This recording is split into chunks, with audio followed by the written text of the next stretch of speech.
Ya chicos, puede empezar. Amplía más tu pantalla, si puede.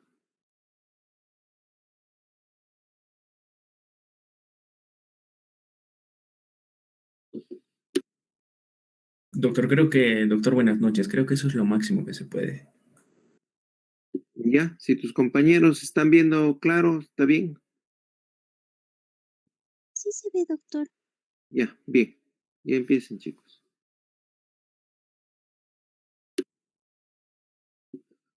Una pregunta, chico, antes de que comiencen. ¿Para cuándo tienen programado el examen? No lo tenía claro.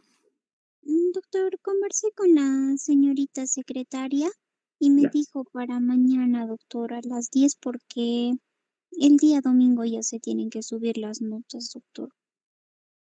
O sea, sí o sí, mañana tienen que terminar. Sí, doctor, porque el domingo, hasta el último día, sí es el domingo, doctor, hasta las 12 de la noche, Ya. para subir las notas. Ujú. Bueno, entonces mañana tienen que dar el examen. Sí, doctor. Ya, chicos. Ya tendrán que amanecerse entonces, revisando. Sí, doctor.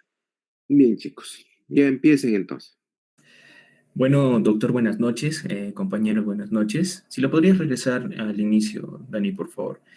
Bueno, en esta oportunidad, nuestro grupo les va a comentar un poco sobre los fármacos antirreumáticos como último tema. Este tema es muy importante y también es muy interesante, ya que básicamente toda la vida vamos a manejar este tipo de fármacos, ¿no?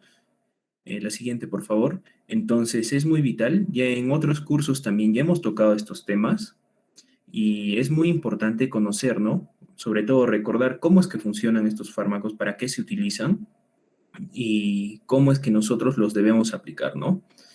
Entonces, vamos a tocar básicamente tres temas, que son los AINES y corticoides, los fármacos antirreumáticos modificadores de la enfermedad, o también por sus siglas conocidos como FAME, y por último, la colchicina y el alopurinol, ¿no?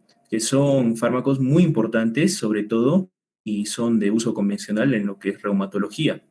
La siguiente, por favor.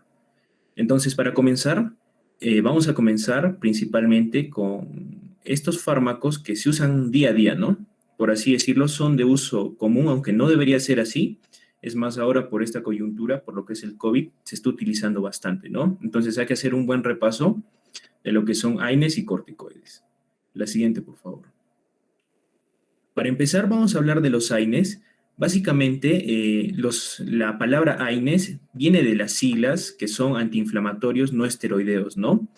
Este tipo de fármacos es muy importante. ¿Por qué? Porque su uso y dominio es común, por así decirlo. No debería ser así porque vamos a ver que presenta unas complicaciones específicas, pero es rutinario del personal de salud utilizarlo, entonces debe ser de su dominio el conocimiento de este tema. La siguiente, por favor. Entonces, tenemos que, para recordar un poco, para refrescar la memoria, tenemos que los AINES van a tener un mecanismo de acción clásico. Pero antes de entrar básicamente al mecanismo de acción, tenemos que recordar que los AINES, una vez que nosotros lo administremos por vía oral, porque ya sabemos si lo administramos por una vía parenteral, ya no hay absorción, ¿verdad? La absorción solo se da cuando un fármaco se da por vía oral. Cuando nosotros lo vamos a dar por vía oral, su absorción es completa, ¿ya? Y como cualquier fármaco que se da por vía oral, recordando un poco de farmacología, este va a sufrir el fenómeno del primer paso, ¿no? O también conocido como el fenómeno hepático. Entonces, estos AINES también van a sufrir este fenómeno de primer paso, que básicamente consiste en que cuando se absorben, directamente van a llegar a lo que es el hígado, ¿no? Y el hígado los va a intentar depurar y básicamente solo se depura el 90% y solo el 10% del fármaco es el que llega al torrente sanguíneo a vía sistémica, ¿no? Es por eso que se dice que cuando tú le das por vía oral un fármaco a un paciente, no puedes calcular cuánto de dosis es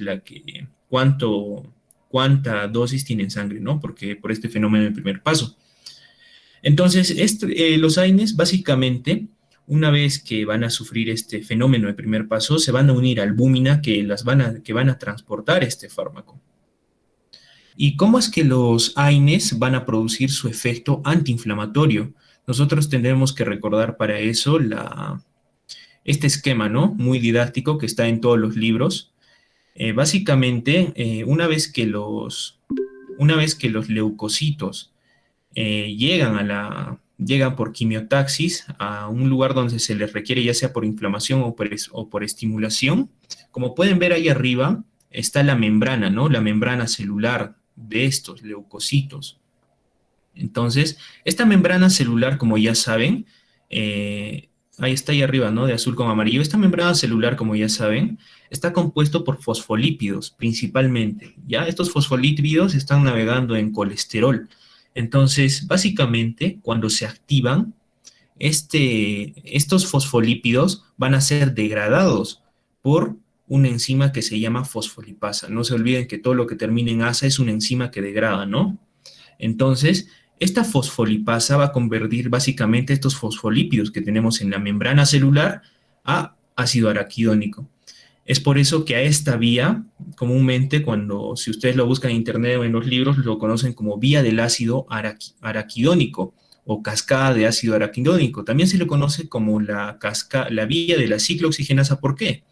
O de las lipoxigenasas. ¿Por qué? Porque, como pueden ver más abajo, este ácido araquidónico puede tomar dos rutas. Se puede convertir en ciclooxigenasa o se puede convertir en lipoxigenasa. Y cada una tiene efectos diferentes en el cuerpo, ¿no es cierto? Entonces, la que nos interesa por ahora, para hablar de AINES, es la vía de la ciclooxigenasa, la que está a la izquierda. ¿Por qué? Porque básicamente esta ciclooxigenasa es la que nos va a dar ese efecto inflamatorio, ¿no? Que tenemos que se provoca en nuestro cuerpo, ¿no? Entonces, básicamente para que se vaya el ácido araquidónico, se convierta a ciclooxigenasa, nosotros necesitamos enzimas. Necesitamos dos enzimas que está ahí arribita con una flechita, que se le conoce como COX-1 y COX-2, exacto ahí. Se le conoce como COX-1 y COX-2. Entonces, a la COX-1 también se le conoce como citoprotectora o constitucional. ¿Por qué? Porque esta COX-1 siempre va a estar presente, siempre se va a expresar, ¿ya? ¿Por qué? Porque como vamos a ver, una vez que se expresa que el ácido araquidónico se convierte a ciclooxigenasa, esta ciclooxigenasa se convierte a prostaglandinas y de prostaglandinas se puede especializar convirtiéndose en prostaglandina PGI2. PGI viene de prostaglandina, ¿no? PGI2 o puede ser la PGD2, la PGE2. Entonces, cada una tiene una función diferente, ¿no? Como podemos ver ahí, de la PGI2 va a causar una vasodilatación, va a inhibir la agregación plaquetaria y de ahí que vienen de acá varios fármacos, ¿no? También los AINES se usan como antiagregantes plaquetarios, también inhiben la vía de los tromboxanos. Los tromboxanos que hacían causaban vasoconstricción, favorecían a la agregación plaquetaria, o también otras prostaglandinas, como la D2 y la E2, que causan vasodilatación y aumentan la permeabilidad, ¿no? Entonces, esa COX-1 siempre va a estar expresada, y la que nos importa es que cuando hay un fenómeno de inflamación, la que se expresa es la COX-2. Esa COX-2 es la que nos importa, ¿no? Porque cuando hay una injuria se sobreexpresa COX-2 o también se le llama ciclooxigenasa de inducción o inducida. Entonces esa va a hacer que el ácido araquidónico se sobreconvierta en esta vía de la ciclooxigenasa y de un fenómeno inflamatorio. Entonces los AINES básicamente, ¿dónde van a actuar? Inhibiendo a la COX-1 y a la COX-2, ¿no? Y nosotros vamos a ver que básicamente a lo que a nosotros nos interesa es que sobre todo se inhiba la COX-2, ¿no? Porque la COX-1 también tiene, como siempre se está expresando, se expresa básicamente ¿para qué? Porque básicamente estas prostaglandinas también sirven para que le llegue una buena irrigación al estómago y al riñón, ¿ya? Porque causa una vasodilatación. Entonces, si tú cortas esta vía, le vas a causar vasoconstricción en esos dos órganos. Entonces, por ejemplo, el estómago no va a tener una buena irrigación y es de ahí que vienen las úlceras, ¿no? La siguiente, por favor. Entonces, haciendo un resumen rápido, podemos ver que estos AINES se clasifican de varias formas, ¿no? Puede ser según su tiempo de vida, puede ser según su tipo de acción, donde actúan, Pero lo que nos importa acá es según su estructura química, ¿no? Es una clasificación un poco más fácil, un poco más entendible. Entonces, tenemos tres grandes grupos de AINES, ¿no? Se clasifican básicamente en ácidos carboxílicos, en ácidos enólicos, como pueden ver ahí están dos grupos, y en compuestos que no son ácidos, ¿no? Entonces, los ácidos carboxílicos se subclasifican, como podemos ver ahí en la primera parte, en el ácido salicílico, que básicamente como fármaco representante de ese grupo tenemos a la aspirina, pero también tenemos otros, ¿no? Al salicilato de sodio, al trisalicilato, al diflunisal. Esos son los fármacos que tenemos en ese grupo. En cuanto al segundo grupo, ácido acético, se divide igual en dos, en ácidos fenilacéticos, como es lo que es el diclofenaco, ¿no? Un fármaco muy usado, y en lo que es el ácido carboxi heterocíclicos, tenemos a la indometacina como representante, al ketorolaco, y después a los otros, ¿no? Etodolaco, su lindinaco, tolmetín. También tenemos otro grupo como son el ácido propiónico, tenemos al ketoprofen, oxaprocin, ibuprofeno también, el más conocido, el naproxeno. Los fármacos básicamente representativos del grupo, si se pueden dar cuenta, están con un asterisco en su cabecita, ¿no? En su letra inicial. De los ácidos fenámicos, el mefanamico, y también tenemos en cuanto a los ácidos enólicos, ¿no? Se divide igual en dos, en piracinolonas y oxicams, ¿no? Tenemos a la fenibutazona, al piroxicam y al meloxicam. Y también tenemos a compuestos que no son ácidos, ¿no? Como la namubetona. Pero algo que debemos recordarnos de todo este esquemita, ahí de abajo tenemos a los inhibidores selectivos de COX-2, como por ejemplo el celecoxib y heterocoxib. ¿Por qué son importantes estos fármacos? Porque como ya les he dicho, lo que nos importa a nosotros es inhibir básicamente, específicamente la COX-2, pero a veces no se puede, ¿no? Pero en un paciente, por ejemplo, que tiene úlcera gástrica, no le podemos dar AINES, ¿no? Porque como sabemos, los AINES producen más úlcera gástrica. Entonces, y si es necesario darle AINES a este tipo de pacientes con esta patología, el AINE de elección serían estos COX-2, ¿no? Los celecoxib y los heterocoxib. Siguiente, por favor. Entonces, como ya estamos entrando de lleno al tema, los efectos secundarios de los AINES, básicamente vamos a tener a todo tipo, ¿no? A todo nivel. Puede ser un efecto gastrointestinal, renal, en el sistema nervioso central, en la agregación plaquetaria, como ya les he mencionado, entonces básicamente el efecto un poco más presentado, más frecuente y que se ve también en cuanto a nivel gastrointestinal son las úlceras. Úlceras por AINES, ¿no? Por fármacos. Y como pueden ver en esa imagen de la derecha, ahí básicamente dice AINES, ¿no? Ahí cito en el torrente sanguíneo está un poco pequeño, pero lo que hace el AINES es provocarle una mala irrigación, ¿no? En cuanto al tejido gástrico. Entonces, este tejido gástrico, como está sometido a un pH ácido, básicamente su medio de protección es el recambio celular y la producción de moco. Entonces, si le vas a cortar un suministro de sangre, este recambio celular se va a hacer más lento y va a predominar el ácido, ¿no? Entonces le vas a generar una úlcera. Entonces vas a desequilibrar, ¿no? Esos mecanismos de defensa con los mecanismos de ataque, como, por así decirlo, de ataque, ¿no? Como lo que es el ácido. Tenemos otros a nivel renal, igual puede causar un mal flujo sanguíneo, edema, hipercalemia, igual al nivel de sistema nervioso central, vértigo, pero ya son un poco menos comunes, ¿no? Depresión, confusión. Igual al nivel de la agregación plaquetaria, inhibe la agregación plaquetaria. Entonces podríamos decir, el fármaco más utilizado, por ejemplo, es la aspirina. El AINE más utilizado es la aspirina y también es el fármaco que más nos produce úlcera gástrica, ¿no? Es uno de los principales. La siguiente, por favor. Ese fármaco es el que representativo, ¿no? Para la úlcera por AINES. Tenemos otros efectos secundarios en el útero, puede ser una hipersensibilidad, nos puede dar complicaciones a nivel cardiovascular, en el hígado, en la piel, una fotosensibilidad, eritema, urticaria. En cuanto al hígado, una colestasis, pero ya son un poco menos frecuentes, ¿no? La siguiente, por favor. Ahora, en cuanto a los corticoides, nosotros tenemos que ver, la siguiente, por favor. No sé si se recuerdan que el ácido, la vía del ácido araquidónico, básicamente los corticoides actúan en la primera parte, cuando los fosfolípidos se convertían en ácido araquidónico. Había una enzima que les mencioné que se llamaba la fosfolipasa, ¿verdad?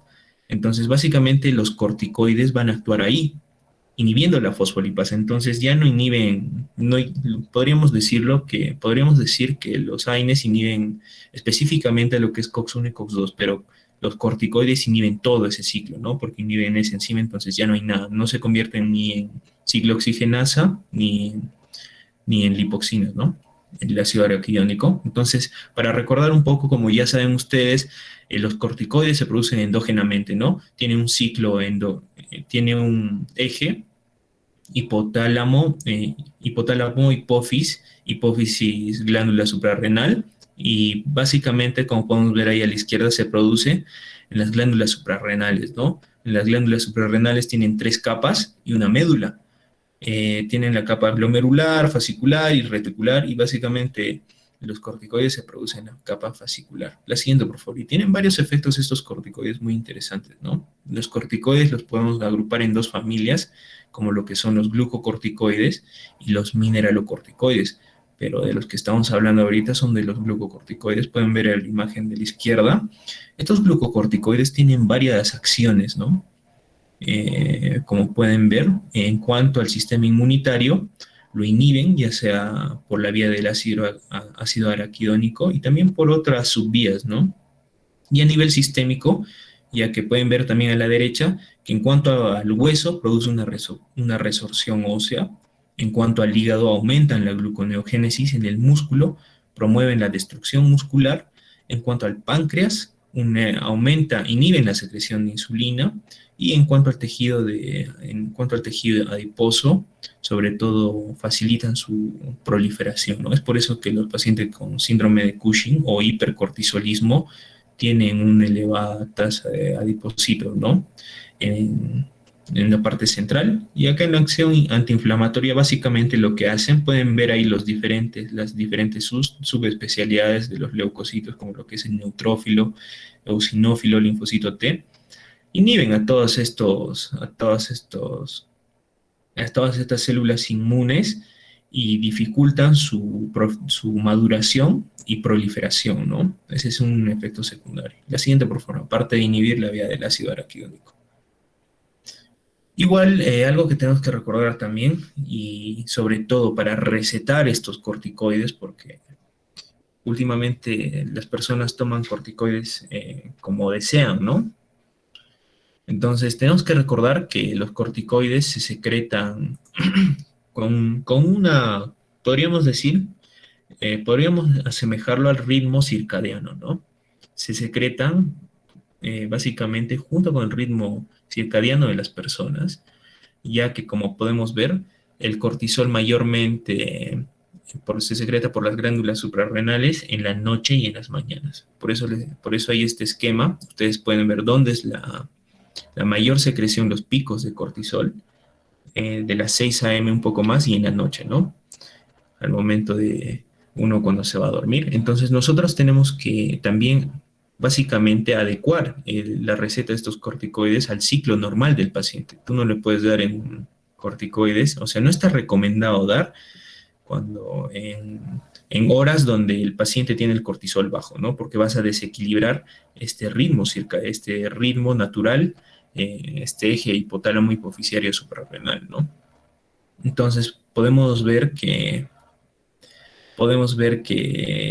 también que si nosotros le damos corticoides en mala terapia, podemos inhibir este eje hipotálamo hipoficiario, ¿no? Como ya sabemos, este eje se recupera en meses.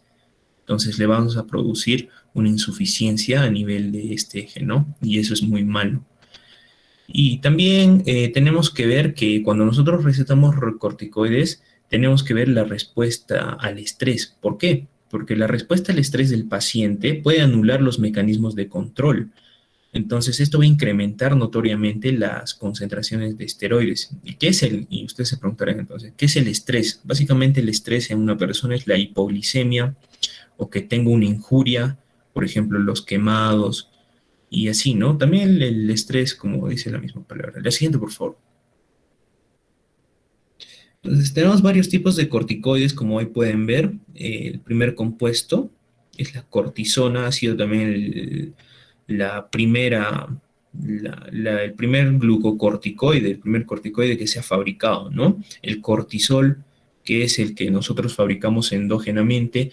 Tenemos a la prednisolona, a la metilprednisolona, a la triamcinolona y a la dexametasona, ¿no? La siguiente, por favor.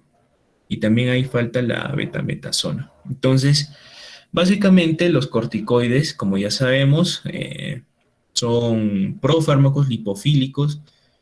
Vamos a ver que su biodisponibilidad es de un 60 a un 100%, se absorben en el yeyuno, siempre y cuando se dé por vía oral, ¿no? La concentración plasmática máxima se obtiene a los 30, 90 minutos. Vamos a ver ahorita un cuadro muy interesante. Y básicamente, como ya les he dicho, al momento de sufrir el fenómeno del primer paso, se van a unir, cuando estén en sangre, el 90% a dos proteínas, a la albúmina y a la transcortina, ¿no? Que va a facilitar su diseminación por el cuerpo. Ahora, solo la porción libre, hay que recordar también que solo la porción libre, no la porción unida a proteínas, es la que tiene acción en los receptores de membrana y son excretados por el riñón. La siguiente, por favor. Esta tabla es muy importante, ¿por qué? Porque nos muestra todos los tipos de corticoides. Ahora, estos corticoides, para que nosotros le demos al paciente, tenemos que saber su potencia y su acción, porque hemos visto que hay varios tipos de corticoides, ¿no es cierto? Como por ejemplo el cortisol, que se fabrica endógenamente, y es el más, por así decirlo, el menos potente, ¿no? Pero tenemos otras variantes de fábrica, por así decirlo, hechas por el hombre, como lo son la prednisona, la prednisolona, los que ya hemos visto antes, ¿no? Y como ustedes pueden ver, tienen una potencia más elevada. Eso quiere decir que si su potencia es más elevada, le darás menos dosis, ¿no? Entonces, acá podemos ver, esta tablita es muy importante que siempre la conozcamos. ¿Por qué? Porque nos explica la potencia de cada glucocorticoide y también la dosis, ¿no? La potencia, la dosis y sobre todo el tiempo de vida media que tiene cada uno. Como pueden ver, la cortisona solo dura 60 minutos, la hidrocortisona 90, pero ahí tenemos a la dexametasona que dura 200 minutos. Entonces, no podemos ser malos, por ejemplo, si el paciente no necesita una dosis alta de corticoides, nosotros darle dexametasona, ¿no? Porque su tiempo de vida media dura 200 minutos. Entonces, es un tiempo de vida muy largo, ¿no? A comparación de la cortisona que solo dura 1 hora. Y para recordar tiempo de vida media, es pues básicamente cuando el fármaco ha depurado el 50% del fármaco administrado en el organismo, ¿no? Entonces, ese es su tiempo de vida media. ¿Y para qué les muestro esto? La siguiente, por favor. Porque nosotros vamos a tener que aplicar conversiones. Si lo podrías sacar esa calculadorita, por favor. Nosotros tenemos que aplicar conversiones de corticoides cuando le administremos al paciente. Porque esta tablita, básicamente, esa tablita anterior que les he mostrado, es importante que nos lo sepamos porque tenemos que saber la dosis y la potencia de cada corticoide, ¿no? Porque, por ejemplo, tenemos un paciente que está tratándose con prednisona, ¿no? Con prednisona, ahí está tratándose con 4 miligramos con prednisona y queremos cambiar a dexametasona. Me parece que se ha hecho más grande porque no se ve el ejercicio. Las letras se han hecho más grandes. Tenemos que tratarle con dexametasona. Ajá, exacto. Genial. Entonces, nosotros tenemos prednisona y tenemos prednisona. El paciente se está tratando con prednisona y nosotros queremos pasarle un esquema con dexametasona, ¿no? Entonces, sabemos abajito, podemos ver que la prednisona tiene una potencia, en la tablita les he mostrado de 5, ¿no? Y la dexametasona, esa es la dosis, ¿no? Esa es la dosis, no es la potencia. La prednisona sabemos que su potencia es menor a la dexametasona, ¿no? La dexametasona tiene una potencia de 25 y la prednisona de 15. Entonces, 5 miligramos de prednisona es igual a 0,75 de dexametasona, ¿no? Porque mientras más potencia, menos miligramos, ¿no? Entonces, nosotros tenemos que hacer una conversión. Queremos, por ejemplo, pasarle de un esquema de dexametasona de 4 miligramos a prednisona. Entonces, simplemente hacemos una regla de 3 simple. Por ejemplo, ponemos 5 por 4 miligramos de dexametasona entre 0,75, ¿no? Entonces nos va a salir la dosis en miligramos de prednisona. Esto es muy importante. ¿Por qué? Porque siempre se hace. Ya es muy común para pasarle, para tratar de cambiar, ¿no? De dosis de dexametasona a prednisona. La siguiente, por favor.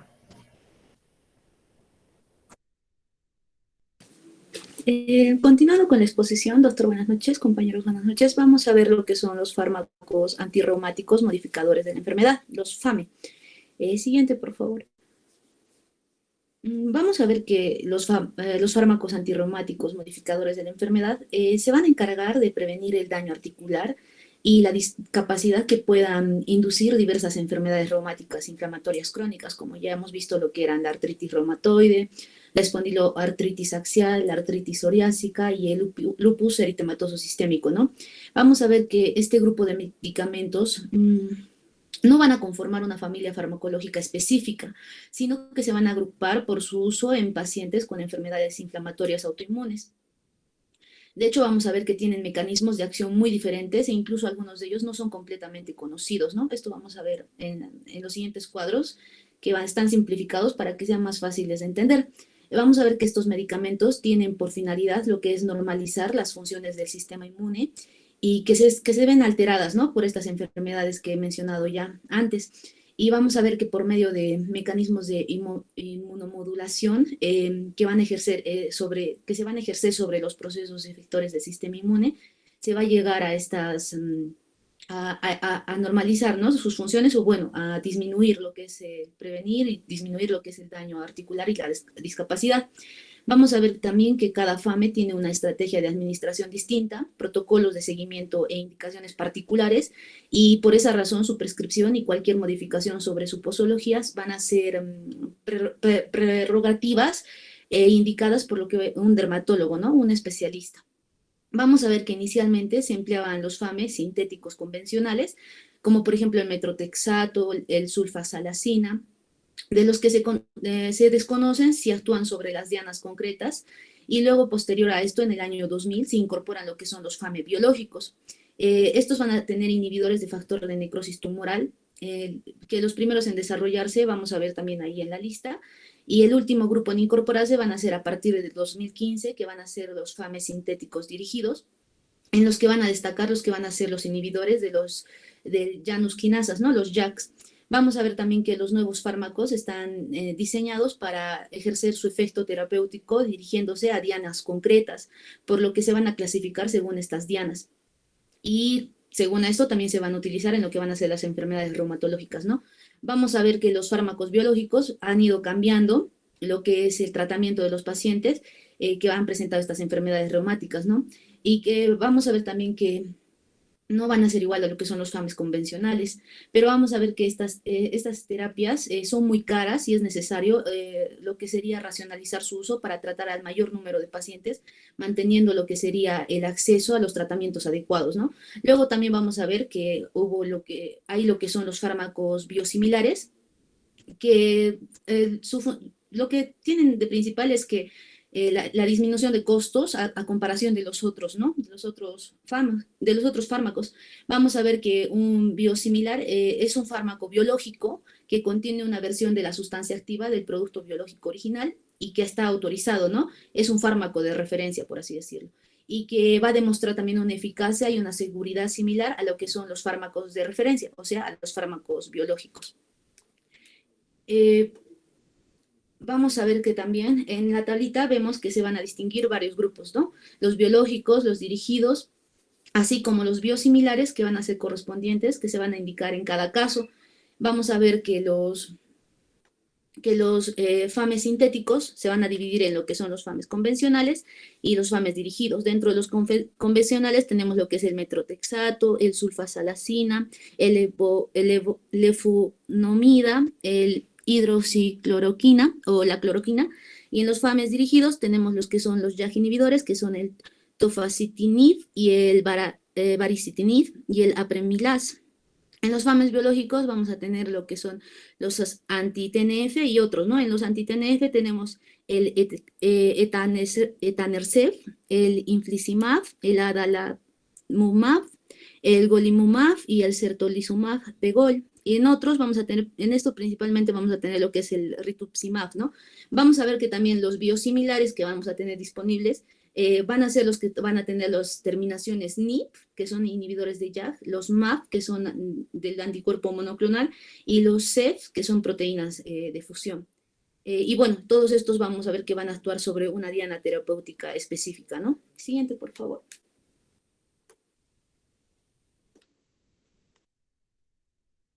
Ya, en los tipos de dianas vamos a ver que principalmente vamos a tener 6, lo que van a ser los factores de necrosis tumoral. Vamos a ver que esta es una proteína del grupo de las citoquinas que van a ser liberadas por las células del sistema inmunitario, ¿no?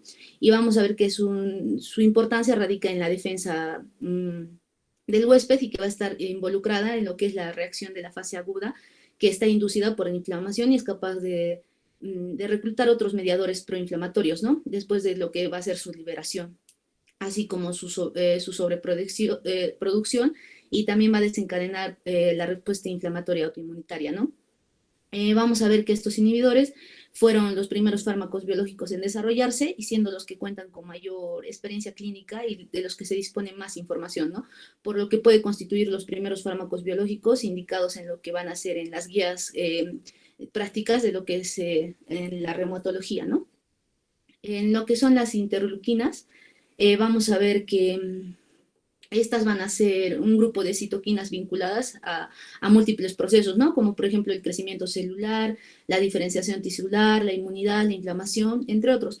Y pueden tener lo que son las propiedades proinflamatorias o también las antiinflamatorias. Vamos a ver que la alteración de las interleuquinas ha sido descrita, ¿no? En varias enfermedades raras autoinmunes o también en inmunodeficiencias, ¿no? Vamos a ver también qué fármacos después tienen su diana en estas interleuquinas. Los antígenos CD, estas van a ser, actúan, ¿no? En lo que son el sistema de antígeno de superficie de los leucocitos humanos. Dentro de estos vamos a ver, por ejemplo, el rituximab o el abatacept, perdón. Los siguientes van a ser los estimuladores de linfocitos B. Estos también van a ser conocidos como factor activador de células B o del antígeno CD257.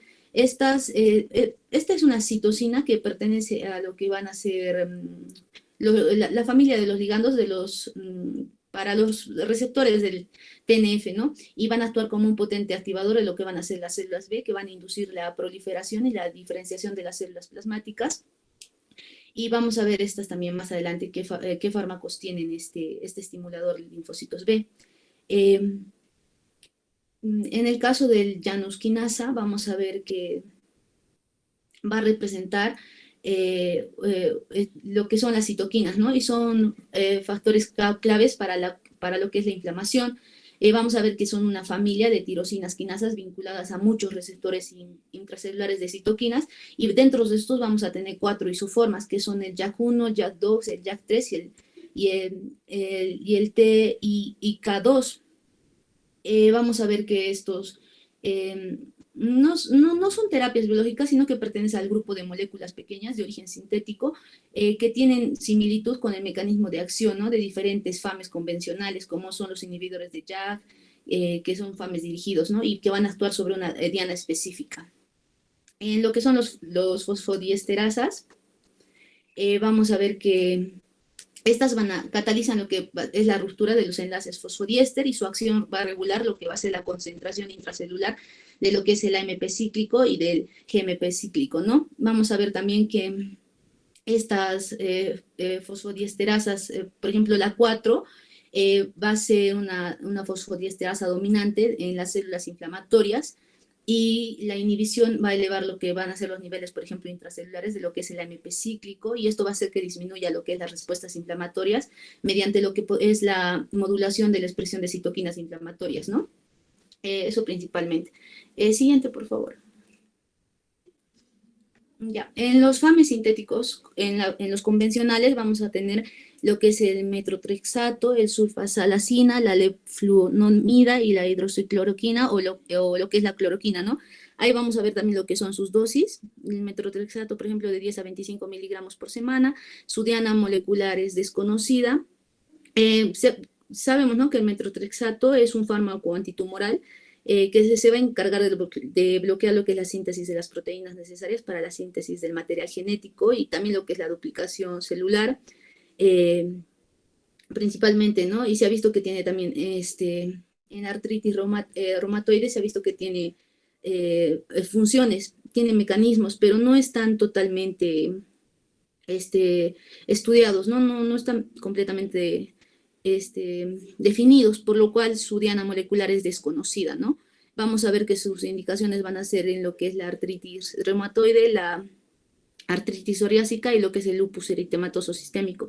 Y dentro de los efectos adversos relevantes que se tienen que mencionar son lo que son, por ejemplo, las náuseas, la estomatitis, la elevación de las enzimas hepáticas, la mielosupresión, la neumonitis y lo que es la teratogenia, ¿no? En la sulfasalacina, su dosis es de 2 a 4 gramos por día. También su diana molecular es desconocida y se va a usar en lo que es la artritis reumatoide, la artritis psoriásica, en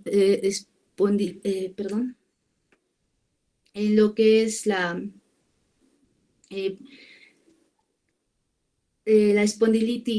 espondiloartritis axial, perdón, y los efectos adversos relevantes son lo que es las reacciones de hipersensibilidad, las náuseas, la diarrea, la agranulocitosis, el lupus inducido y la azoospermia. En el caso de la leflunomida, su diana molecular es lo que es el hidrohorato de deshidrogenasa, es indicado en lo que es la artritis reumatoide y la artritis psoriásica. Sus efectos adversos son lo que es la diarrea, la hipertensión, las reacciones de hipersensibilidad, de elevación de enzimas, de enzimas hepáticas, leucocitopenia, teratogenia, y eso principalmente, ¿no? Y lo que es la hidroxicloroquina y la cloroquina, su diana molecular es, en este fármaco es desconocida, ¿no?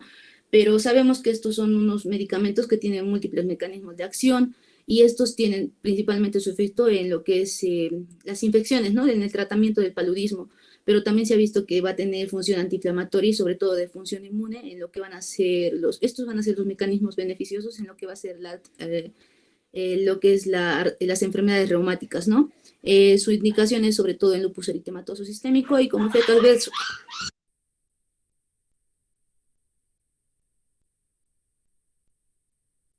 Y en lo que concierne a efectos adversos relevantes sería la retinopatía. Siguiente, por favor.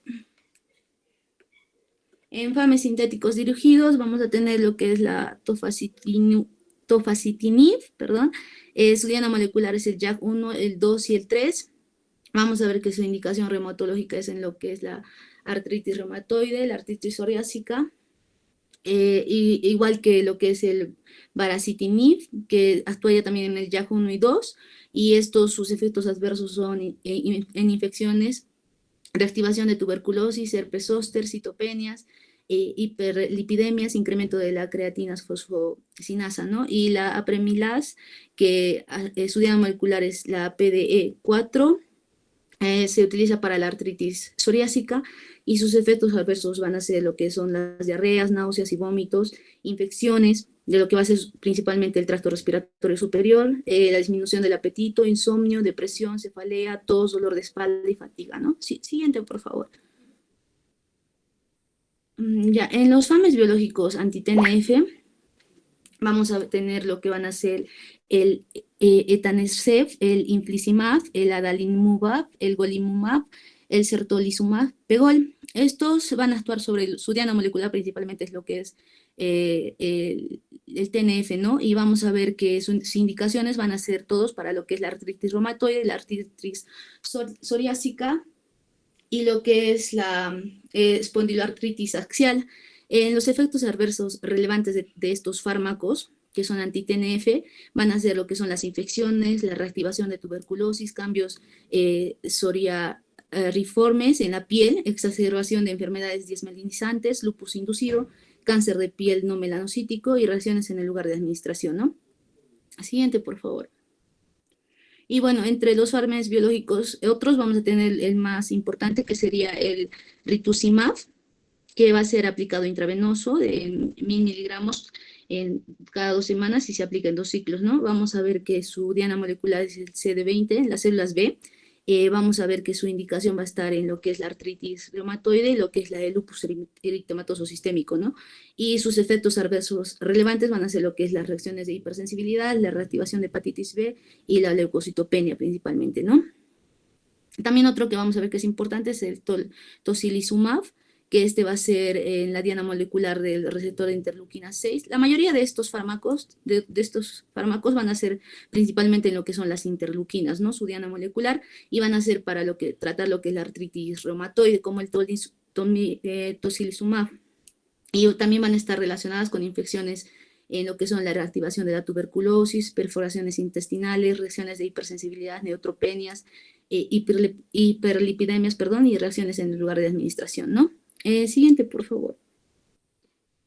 Bueno, esta parte es un poco, es importante, ¿no? Recordar cómo va a ser el algoritmo de tratamiento de estas enfermedades. Ya lo hemos visto en exposiciones pasadas, pero es importante ver cómo se va a abordar con estos fármacos en estas enfermedades. Vamos a ver que en lo que es la artritis reumatoide, después de realizar el diagnóstico, se ha visto que en las recomendaciones del AULAR, se ha visto que el tratamiento con FAMES convencionales debe comenzar inmediatamente después del diagnóstico y el metrotrexato debe ser parte de la estrategia del primer tratamiento. Vamos a ver que los FAMES dirigidos y biológicos y sintéticos en monoterapia son menos eficaces que cuando se combinan con metrotrexato, por ejemplo, ¿no? Y por lo que se reservan como tratamientos alternativos. Vamos a ver que en la artritis reumatoide es una indicación de todos los FAMES biológicos y dirigidos, y vamos a ver que se va a actuar, ¿no? en una fase primaria, en una fase secundaria y en una fase terciaria.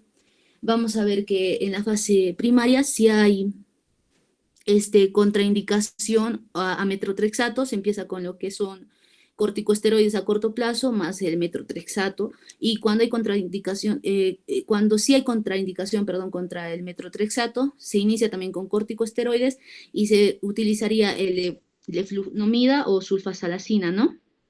Según esto, se debe alcanzar mejoría a los 3 meses y el objetivo a los 6 meses.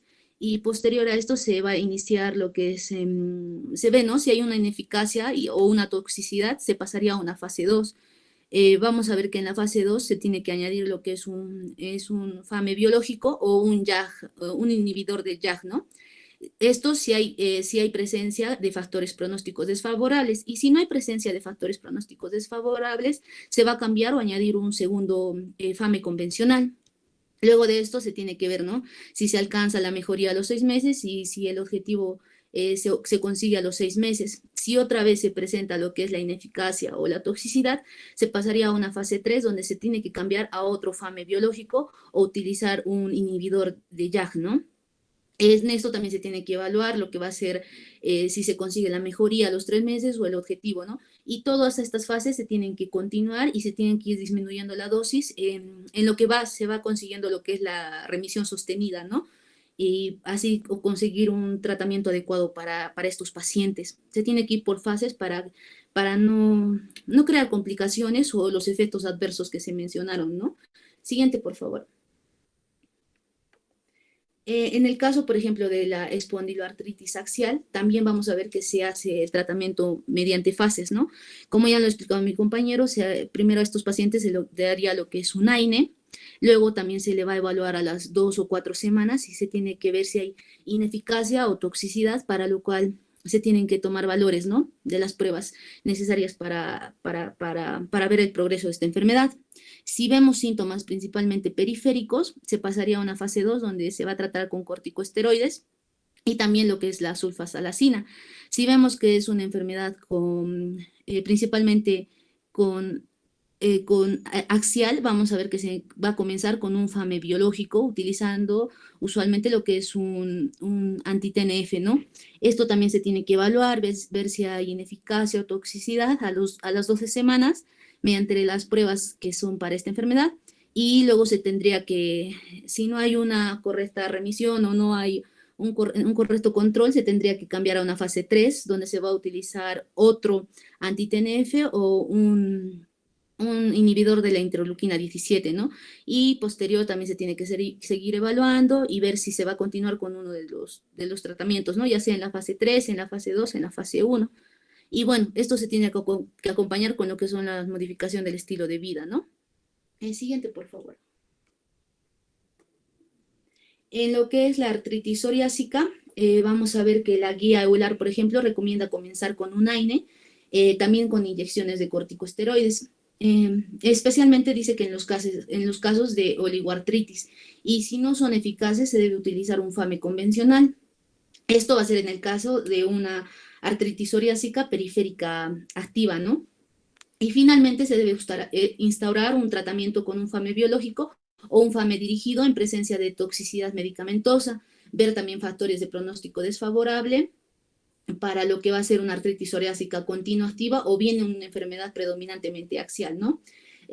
Dice, en un artículo se dice que la Sociedad Española de Reumatología ofrece opciones de tratamiento ligeramente diferentes en cuanto a la instauración perdón, de fármacos según si en la artritis psoriásica predomina lo que es la periférica, si hay endesitis, si hay dactilitis o si es una enfermedad axial, ¿no? Y vamos a ver que por otro lado, los pacientes con una artritis psoriásica activa pueden desarrollar una condición clínica compleja acompañado de comorbilidades, por ejemplo, lo que es la diabetes o enfermedad inflamatoria intestinal, que van a precisar un tratamiento multidisciplinar, además de tener un riesgo elevado de infecciones, ¿no? Vamos a ver también que la elección del agente biológico puede basarse en la expresión clínica de lo que es la artritis psoriásica y la extensión de lo que va a ser la psoriasis, y también si hay un fallo o intolerancia por reacciones infusionales, que va a recomendarse que haya un cambio en estos fármacos, ¿no? Vamos a ver que también en esto vemos, ¿no? Lo que es la fase 1, fase 2, fase 3 y fase 4.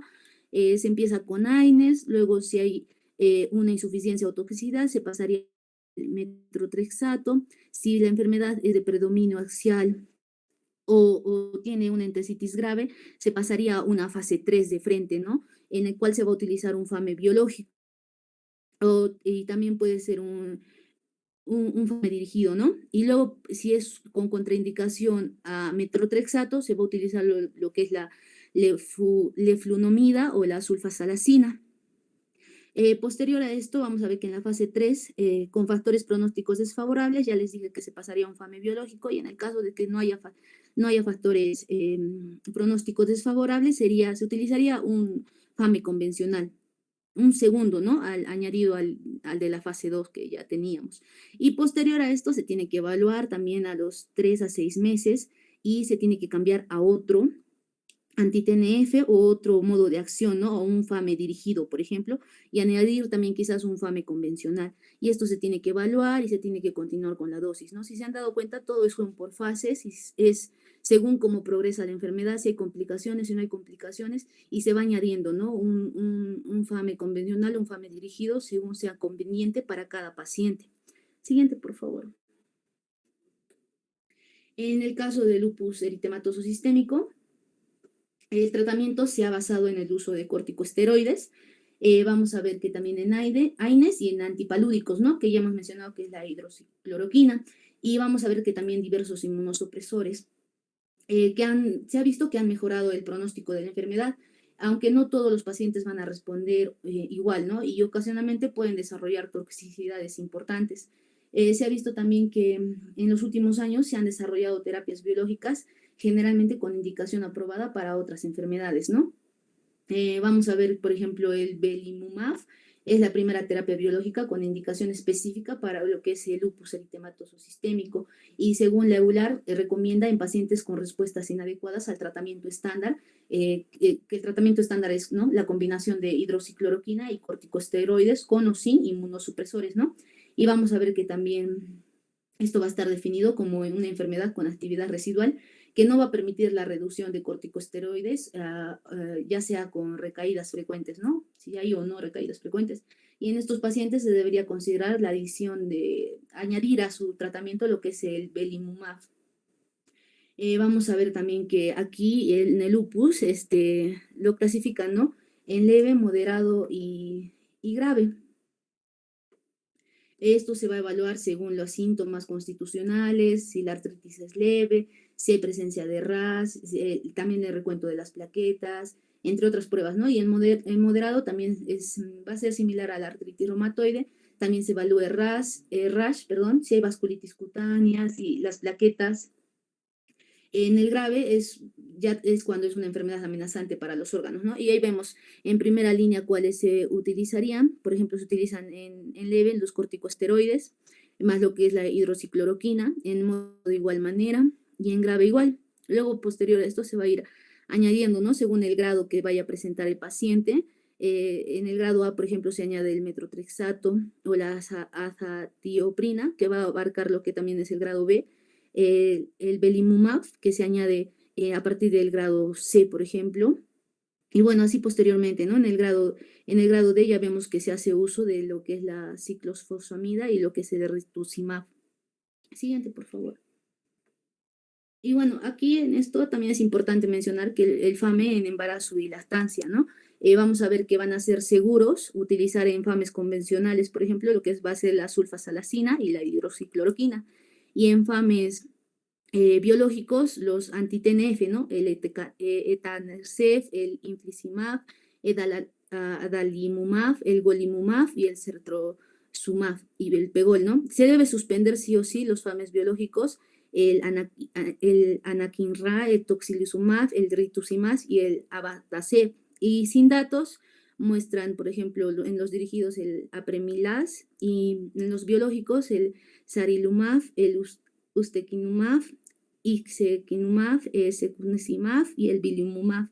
Y contraindicados sí va a estar en los convencionales considerado el metrotrexato, el flunomida, el micofenolato de mofetilo y en dirigidos lo que es el tofacitinib y el baricitinib. Siguiente, por favor.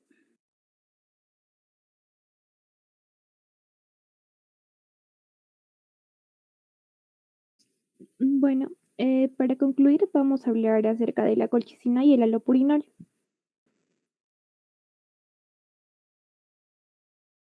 La colchicina va a ser un alcaloide aislado de lo que es el azafrán de otoño, cuyo nombre científico es el Colchicum autumnale. Bueno, en cuanto a su farmacocinética, esta se va a absorber con facilidad después de la administración oral y va a alcanzar niveles plasmáticos máximos en 2 horas. Se va a eliminar con una seguimida en suero de 9 horas. Los metabolitos se van a excretar por el tracto intestinal y la orina. En cuanto a su farmacodinamia, la colchicina alivia el dolor y la inflamación de lo que es la artritis gotosa entre las 12 y 24 horas, sin alterar los metabolismos o la excreción de uratos u otros efectos analgésicos. Vamos a ver que el efecto antiinflamatorio de la colchicina se va a producir cuando se forma este complejo, el complejo tubulin-colchicina. Lo que va a hacer este complejo es impedir la polimerización de los microtúbulos y va a conducir a la inhibición de lo que vendrían a ser los leucocitos y los fagocitos, ¿no? También al inhibir lo que son los polimorfonucleares, va a inhibir lo que es el leucotrieno B4 y lo que es la interleucina 1. En cuanto a sus indicaciones, su principal indicación es la gota, pero también se indica en lo que es la fiebre mediterránea aguda. Y cada vez más se emplea en lo que es la pericarditis, la pleuritis y la enfermedad arterial coronaria por su efecto antiinflamatorio. Vamos a centrarnos principalmente en lo que es el tratamiento de la gota y en lo que es la profilaxis, ¿no? Que es el uso más común de la colchicina. La dosificación de esta va a ser de 0.5 miligramos de 1 hasta 3 veces al día. También se puede emplear para tratar lo que es los ataques agudos. Para terminar esto, se ha sugerido lo que es un régimen de 1 miligramo seguido de una dosis oral de 0.5 miligramos, que es bastante efectivo, es tan efectivo como los regímenes en que implican dosis más altas. Y también se ha visto que al emplear este régimen de 1 miligramo y seguida de una dosis oral de 0.5, hay menos efectos adversos. En cuanto a lo que es la dosis letal es de 8 miligramos en 24 horas, por lo que se sugiere no pasar de los 6 miligramos en 24 horas. Los efectos adversos, vamos a tener que la diarrea es el efecto adverso más común y entre los menos frecuentes tendríamos lo que es las náuseas, vómitos y el dolor abdominal. En algunos casos también se han observado lo que es necrosis hepática, insuficiencia renal aguda, coagulación intravascular diseminada y convulsiones. También rara vez puede causar lo que es pérdida de cabello y depresión de la médula ósea, así como neuritis periférica, miopatía y en algunos casos la muerte. Bueno, los efectos adversos más graves que se han asociado con la colchicina son los que se han administrado por vía intravenosa. Es por ello que no se debería emplear esta vía para dar el tratamiento. En cuanto a sus interacciones medicamentosas, vamos a ver que la toxicidad de la colchicina va a aumentar cuando se da simultáneamente con lo que son macrólidos como la claritromicina, la eritromicina o la telitromicina, especialmente en pacientes con alteraciones renales persistentes. Otros medicamentos también van a ser el itraconazol y el ketoconazol, así como el indinavir, el nelfinavir, el ritonavir, el sequinavir, que también aumentan la toxicidad de la colchicina. Cuando se da con acitromicina, hay que considerar la posibilidad de que aumenten las concentraciones séricas de la colchicina, ¿no? Hay que tener cuidado con la dosificación. No se debería administrar la colchicina con lo que es el verapamino y el diltiazem. Y cuando se utiliza junto con lo que es la ciclosporina, hay que tener cuidado porque puede aumentar el riesgo de lo que es neuro y miotoxicidad.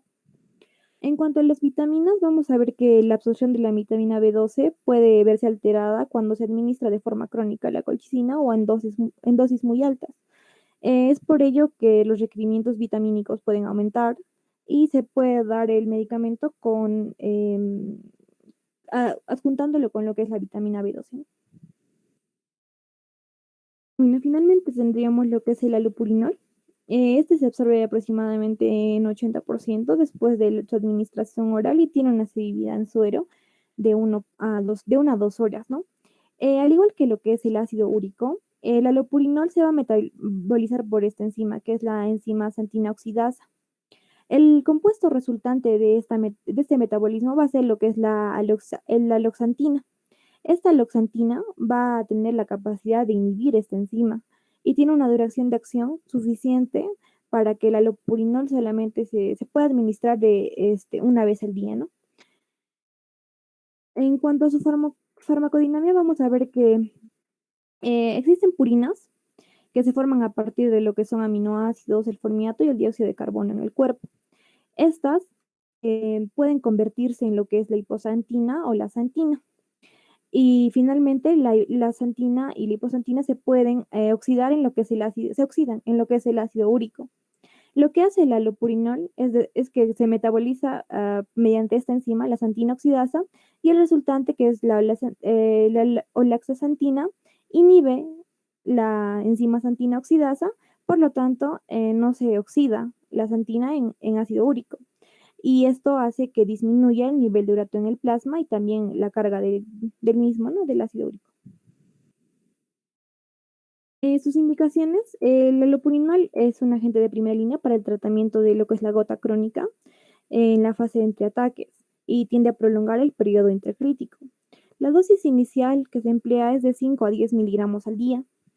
Y se debe valorar el ascenso del medicamento hasta que el ácido úrico en el suero esté por debajo de 6 miligramos por decilitro. Ese nivel normalmente se logra cuando se utilizan dosis de 300 a 400 miligramos por decilitro, pero no se limita a ello, ¿no? También se pueden emplear hasta 800 miligramos por decilitro si es necesario. En cuanto a sus ventajas, como ya vimos en su farmacodinámica, disminuye la cantidad de urato que se elimina por el riñón. Por lo tanto, disminuye también la posibilidad de la formación de lo que son cálculos de xantina.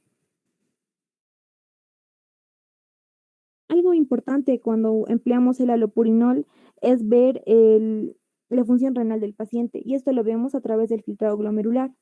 Cuando el filtrado glomerular es mayor a 80 mililitros por minuto, la dosis de alopurinol recomendada es de 200 a 300 miligramos al día.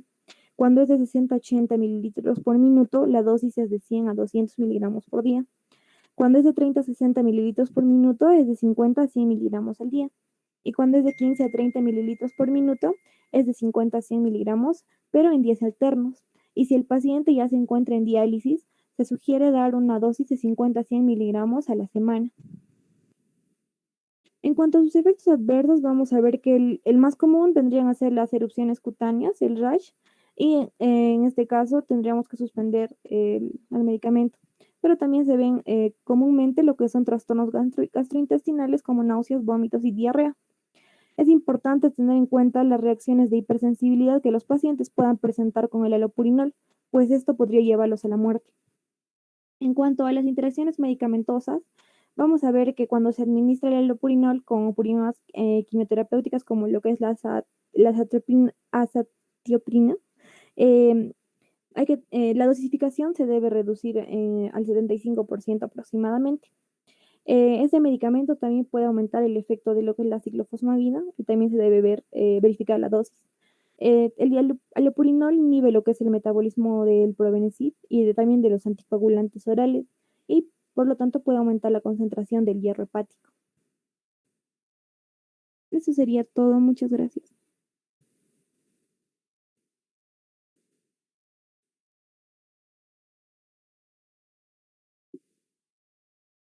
Muy bien, chicos.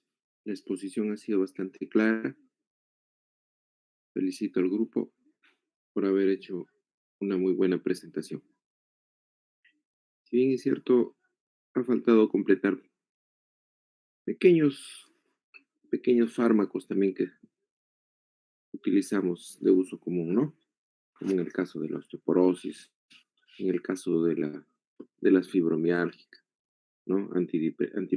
Antidepresivos, los coadyuvantes en el tratamiento como la gabapentina, la pregabalina, pero que el tratamiento farmacológico es un arte que no se aprende con solo revisar la literatura, sino eso van a ir adquiriendo esa destreza, esa habilidad, ese conocimiento con el pasar del tiempo, ¿ya? Y se darán cuenta de que es muy importante tener cuidado con estos tipos de medicamentos, porque desde un simple analgésico cambia mucho a un simple antipirético, un antiinflamatorio, ¿no?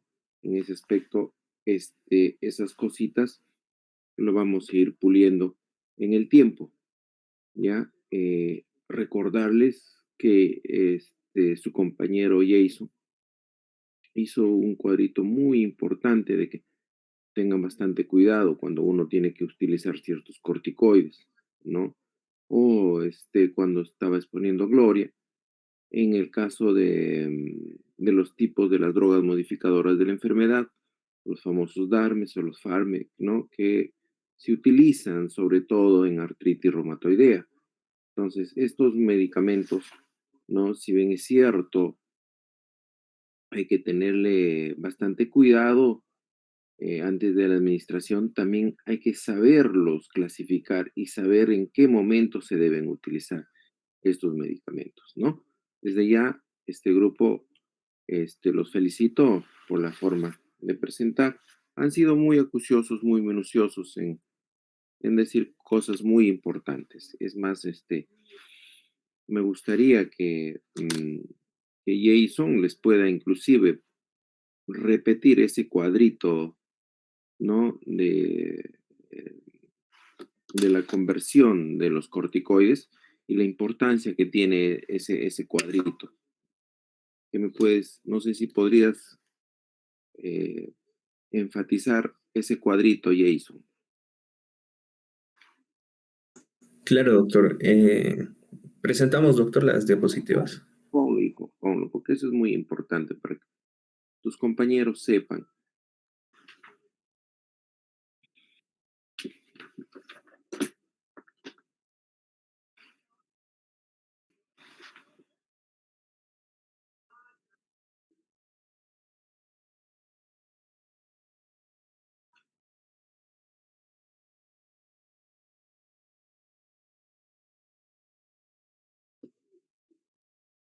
El cuadro anterior, Uno, inclusive. uno atrás. Ujú. Ya ves. Y uno antes. Muy bien, los colaboradores. Ah, ya, muchas gracias. Sí, Básicamente este cuadrito nos clasifica todos los corticoides, ¿no?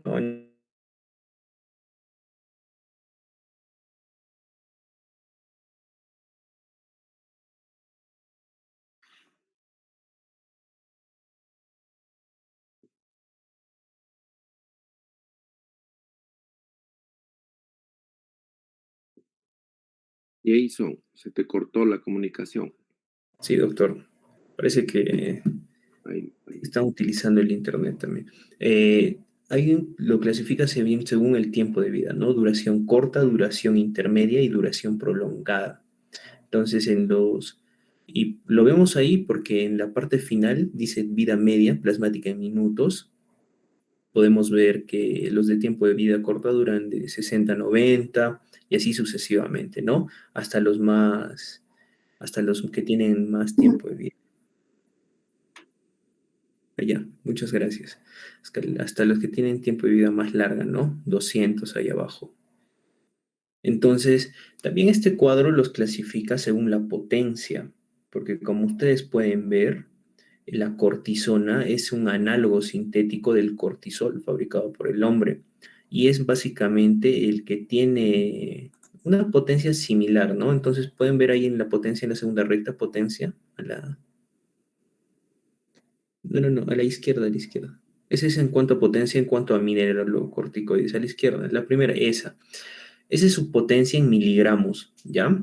Entonces, ¿por qué? Ustedes se preguntarán un poco confuso, ¿no? ¿Por qué si me dices que tiene menos potencia, por qué le pone 25? ¿Y por qué a la dexametasona y a la betametasona le pone 0,75?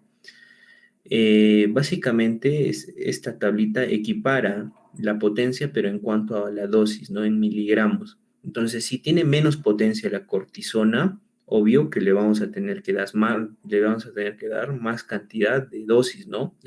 Que le pone de cortisona 25 miligramos. A menos potencia, más dosis, ¿no? Pero en cambio que la dexametasona, que es más potente al último, la dexametasona, que es más potente, tiene una potencia, si no me equivoco, de 25, o sea, 25 veces el cortisol. Entonces vas a necesitar menos dosis, ¿no? Entonces se iguala, ¿no? Es por eso que podemos decir que 25 miligramos de cortisona es igual a 0,75 miligramos de dexametasona. O sea, la dexametasona es mucho más potente, ¿no? Y así podemos ver que en cuanto a la prednisona y la prednisolona, por ejemplo, tienen una potencia igual, ¿no? Es por eso que en dosis, ambos 5 miligramos de prednisona es igual a 5 miligramos de prednisolona, la metilprednisona un poco menos, y eso es en cuanto a la dosis, ¿no? Y es por eso que nosotros, cuando queramos aplicar una terapia con corticoides, tenemos que ver el tiempo de vida media y la potencia de los corticoides, ¿no? Porque no podemos dar, por ejemplo, para el pulso, no sé si han escuchado el pulso, la dosis pulso, para básicamente inmunosuprimir a un paciente, por lo general se usa prednisona, ¿no? Por vía oral. Y no se usa, ¿por qué no se usa dexametasona? Porque su tiempo de vida media es muy elevado y aparte que nosotros tenemos que regularnos al ciclo circadiano también que habíamos dicho, a lo normal, a la secreción normal del paciente. Y porque como es tan potente esta dexametasona, le podríamos causar una insuficiencia, un trastorno en el eje hipófisis, hipotálamo, hipófisis suprarrenal, ¿no? Entonces, este cuadro es muy importante por eso, sobre todo por las dosis, ¿no? Para hacer la conversión. Porque imagínense que nosotros vamos a querer convertir, por ejemplo, el paciente está siendo tratado por eso la siguiente, con dexametasona. Está siendo tratado con dexametasona a 4 miligramos, ¿no? Una dosis elevada, muy grande, ya que con la betametasona son por así decirlo, los más potentes en cuanto a corticoides, ¿no? Y a veces se usa indiscriminadamente, ¿no? En cualquier farmacia te aplican dexametasona y no pasa nada.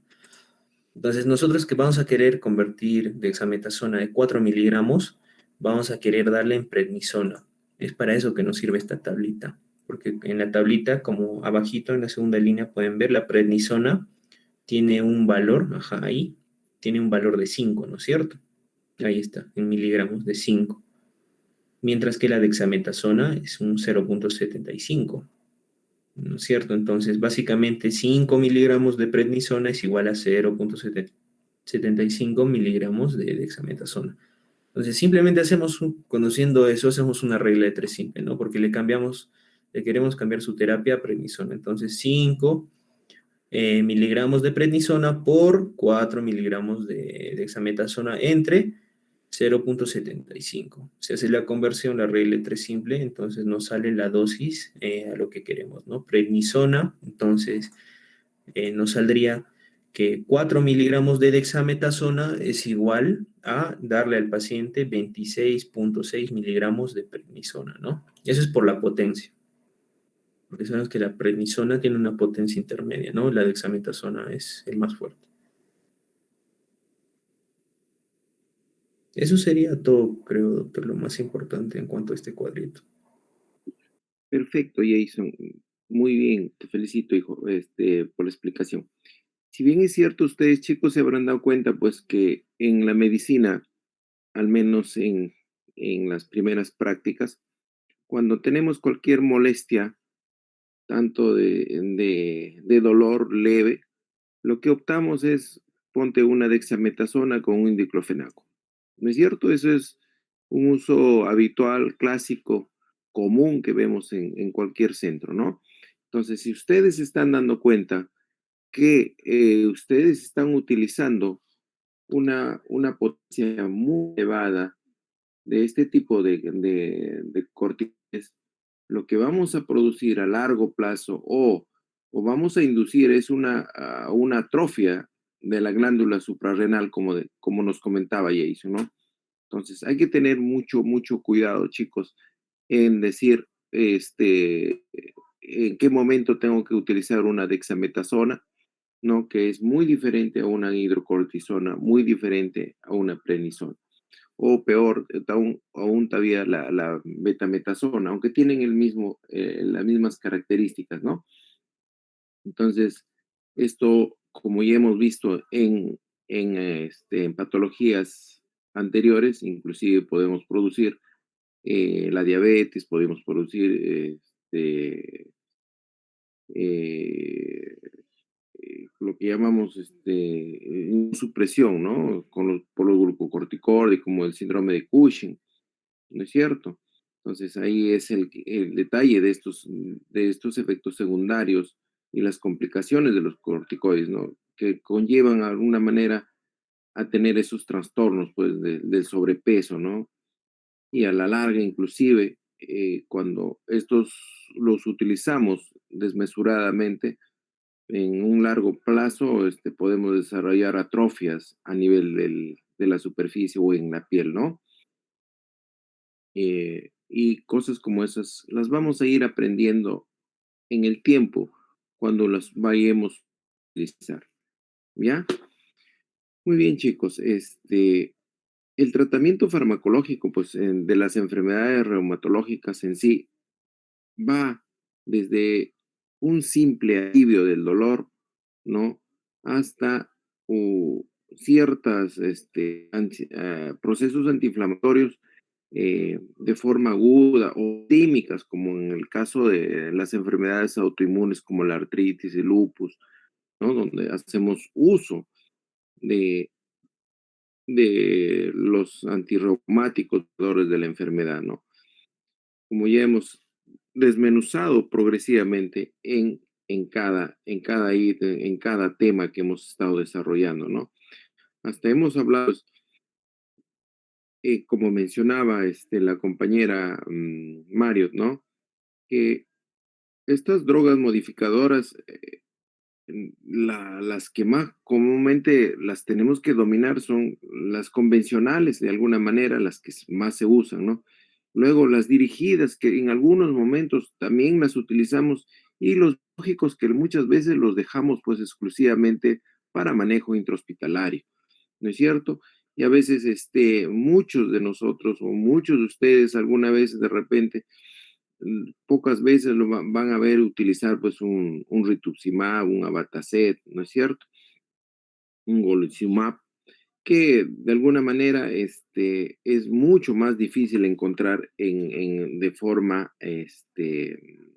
ambulatorio para el manejo, ¿ya? Entonces, en este aspecto, yo lo que quiero recalcarles, chicos, es que cada medicamento tiene sus precauciones, tiene sus efectos adversos, sus contraindicaciones, como dicen, ¿no? Entonces, como decimos, hay que saber detallar minuciosamente y cuando estemos frente a un medicamento, ustedes tomen toda la atención necesaria de ese medicamento, desde la toxicidad que puede tener, considerando la edad, el factor edad, sexo, ¿no es cierto? Entonces, porque sabemos que todos estos medicamentos terminan metabolizados a nivel hepático y terminan siendo depurados por la función renal y de alguna manera uno tiene que tener en cuenta esos efectos, ¿ya? Para evitar llegar a una insuficiencia renal, ya sea aguda, ya sea moderada o una insuficiencia grave, ¿de acuerdo? Entonces, como les decía, no solo queda pues en el hecho de que uno tenga que tratar a un paciente, sino también tiene que dominar en el tiempo, saber cuáles son los riesgos de producir esas alteraciones en cualquier parte del organismo, así sea por muy simple en la piel, ¿no? Uno tiene que tener mucho cuidado y más aún si por decir estamos utilizando ciertos fármacos en embarazo y en lactancia, existe una clasificación, ¿no? De alguna manera ya bien conocida, bien identificada, los riesgos, ¿no? Por categorías, ¿no es cierto? Y eso también, ustedes lo van a ir aprendiendo, ¿no? Cuando tiene una categoría A, cuando tiene una categoría B. En esos aspectos, uno va haciendo uso en el tiempo de estos tipos de tratamientos de forma adecuada. Entonces, cuando uno tiene un dolor, lo primero que pues un dolor leve, lo que pasa en nuestra cabeza es cetamol, ¿no es cierto? Este es un medicamento que de alguna manera cuando tú utilizas a ciertas dosis adecuadas, es el más noble, es el más llevadero y no tiene muchos efectos secundarios, a diferencia de otros fármacos. Cuando pasas a ciertas dosis, sí vas a alcanzar ciertos riesgos, ciertos efectos colaterales y también hay que tener cuidado, ¿no es cierto? No el hecho de que sea el más utilizado a nivel mundial y sobre todo en Estados Unidos, no significa también que no tenga sus efectos secundarios, ¿de acuerdo? Entonces, vamos en esa escala como escaleritas y de alguna manera vamos utilizando a mayor escala, vamos asociando con otros medicamentos, inclusive y los asociamos con opioides, ¿no es cierto? Y con la finalidad de buscar la mejoría ¿ya? Muy bien, chicos. Algo que quisieran preguntar de repente, veo que este tema deberíamos quedarnos inclusive un par de horas acá, porque aquí para desmenuzar, empezando de los AINES, hay muchas cosas que tenemos que saber, ¿no? Desde cuáles serían los beneficios de un antiinflamatorio esteroideo, ¿no? ¿Cuáles serían sus beneficios? Por decir, ¿no? Para términos generales, al compañero que expuso AINES, que, o no, Jason entró segundo, creo que el primer compañero habló de AINES. Y la pregunta cuál sería, ¿cuáles serían los beneficios de utilizar antiinflamatorios no esteroideos? Para Doctor, dirigirle, ¿cuál sería el beneficio? Y te digo uno, es físico.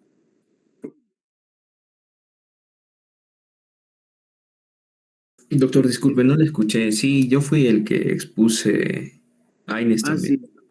sí, sí, sí, sí. Entonces, les cuento esto porque cuando uno tiene un medicamento en la mano, y está listo para prescribir a nuestros pacientes o a nuestros pacientes según la enfermedad, según el daño, uno dice, no, y si le voy a dar un antiinflamatorio no esteroideo, ¿cuál es el beneficio que estoy buscando al darle? Por eso yo te digo, ¿tiene un efecto antiinflamatorio? Sí, ¿no? ¿Qué otro efecto tiene? ¿Tendrá un efecto analgésico?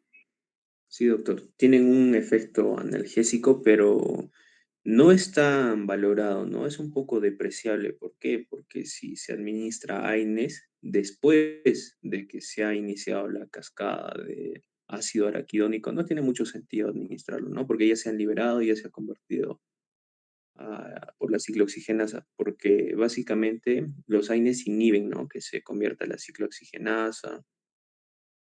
Pero sí, Ujú. sí se usa como analgésico, doctor, pero Así es. preferiblemente antes, ¿no? Del cuadro. Es lo que Ujú. recomiendo.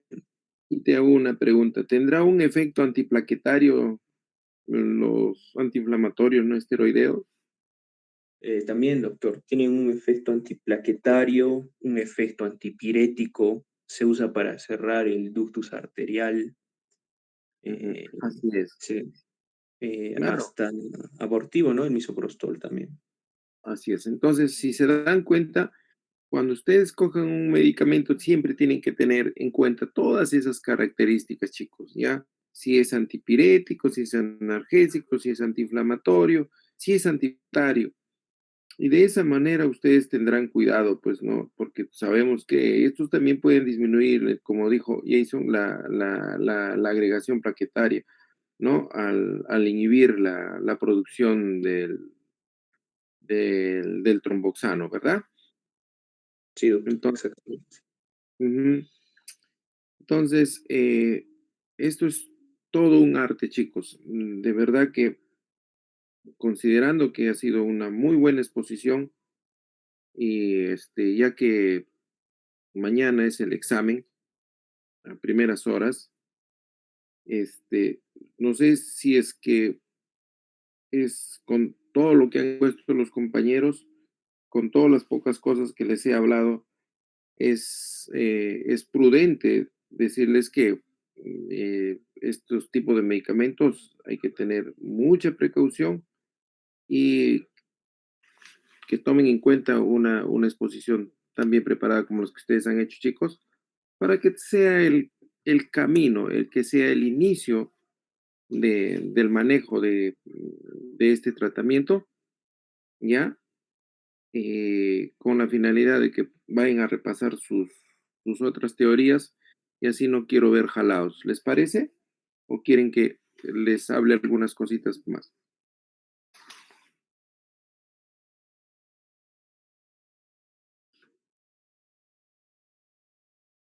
Ir a repasar, doctor.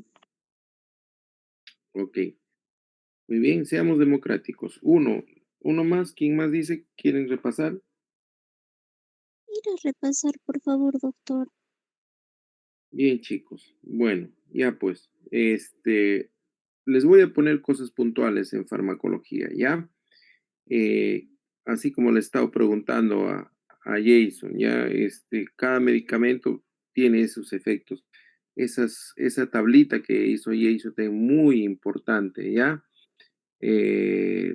La clasificación de las drogas modificadoras que hizo Gloria en el manejo de la reumatología, también muy importante, ¿ya? Muy importante.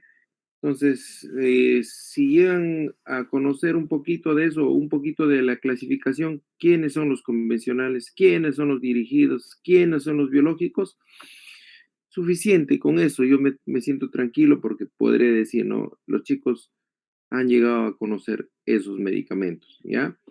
Porque, como les decía, nos hemos olvidado pues de los triciclos antidepresivos, ¿no es cierto? Entonces, los coadyuvantes, como les decía, para la gabapentina, pregabalina y medicamentos que también hemos hablado para la osteoporosis que utilizamos bastante, pero que ya es suficiente y hemos conocido. Como ustedes son bastante responsables, sé que van a tener todas las precauciones del caso, ¿de acuerdo? Pero de lo contrario, cuando gusten, pueden reunirse, coordinar con mi asistente para hacer una conversación extra académica inclusive, ¿ya? En el sentido de que eh, yo quiero que en el tiempo ustedes tengan esas bases, eh, el primer peldaño como para que ustedes puedan reaccionar frente al manejo de todos estos tipos de medicamentos, ¿ya? Muy bien, chicos. Si no hay ninguna pregunta, les dejo que vayan a repasar. Doctor, ¿aló? Dime, Ivancito, dime, Ivancito. Doctor, tal vez para acabar, ya, yo tengo una duda un poquito en lo que es la parte de la práctica. Bueno, en relación al medicamento así es. ¿Por qué algunos doctores, algunos médicos, mil veces prefieren poner hidrocortisona, pero ahora viendo el cuadro, por ejemplo, equivalente a una dexametasona es... En relación a equivalencia, me parecería que no sería lo adecuado, pero optan por poner hidrocortisona. ¿Por qué sería eso, doctor? No sé si me podría Eh, aclarar. Mira, el manejo el arte del tratamiento es netamente, es criterio personal. Si tú te has dado cuenta, la hidrocortisona, su potencia y su vida media, es intermedia, no es tan potente como la betametasona, como la dexametasona, ¿no es cierto? Y si yo te dijera, ¿no? Iván, de repente tú eres mm, a la, a ver, a algún antibiótico importante, ¿ya? Y yo te pongo el antibiótico y comienzas a hacer un rash. Entonces, ¿en qué debería yo estar pensando? Porque solo tengo una reacción alérgica como un rash, ¿ya? Entonces, tú como médico, ¿qué pensarías? ¿Te pongo una hidrocortisona o te pongo una dexametasona? Yo particularmente he visto que en esos casos, en la práctica, pues suelen poner hidrocortisona, doctor, porque parece que el efecto es mucho mejor. Pero viendo Exacto. ahorita la equivalencia, veo que no, pues no, el equivalente a la dexametasona sería más fuerte en todo caso. Claro, pero ahora yo te digo, el mismo escenario, y si tú estás con el mismo cuadro, estás haciendo una alergia y de repente tú pasas a un estridor laringio donde tienes dificultad para respirar, ¿cómo se está reaccionando la inflamación? ¿De forma leve, moderada o más severa? Es agudo y lógicamente más severo, pues. No, la reacción es alérgica o simplemente queda en la piel como un rash cutáneo, nada más. ¿No? Leve, moderada, puede haber abones, ¿no es cierto? Con un grado de urticaria. Y puede ser severo si es que tú tienes un compromiso respiratorio, ¿no es cierto? Con estridor, con edema de glotis, ¿no es cierto? Entonces, inclusive, compromete ya un cuadro inflamatorio más severo. Entonces, correspondería ponerte una dexametasona inicialmente.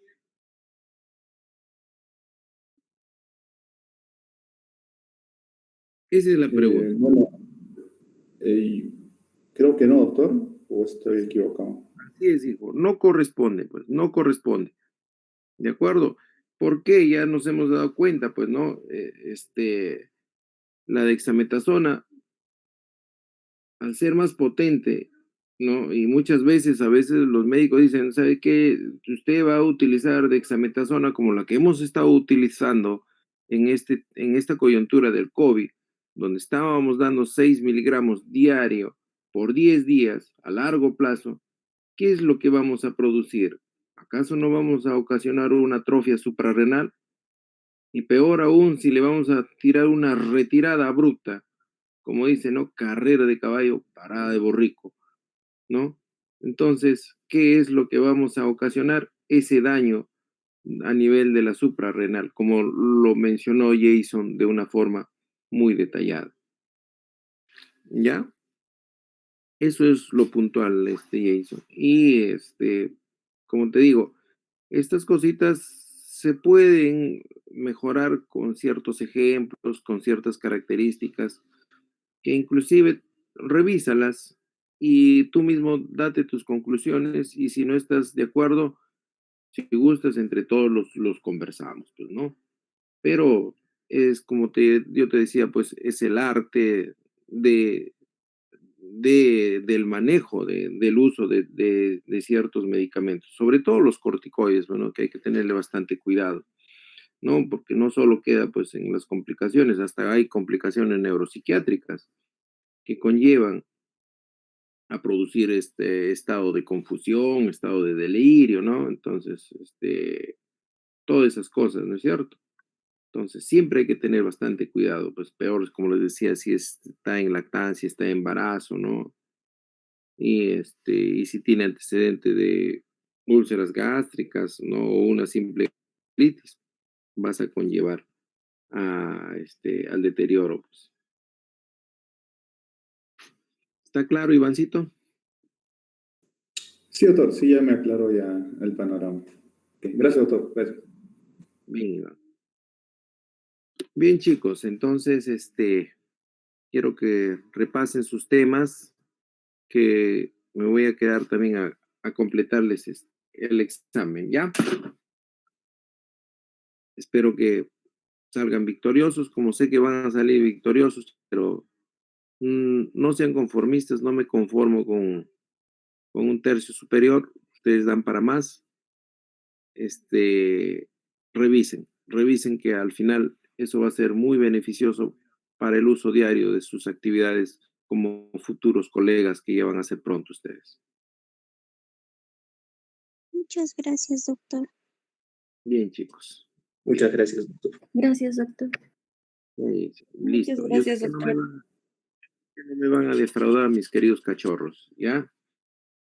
Yo sé que ustedes son buen grupo y de verdad, me he dado cuenta una vez más que las personas de provincia son gente que siempre estamos detrás en ser constantes, ser perseverantes para alcanzar nuestros objetivos. No tengan miedo, sigan repasando y yo sé que van a salir bien el examen. Los chicos, muy buenas noches. Gracias, doctor. Buenas noches. Gracias, doctor. Buenas noches.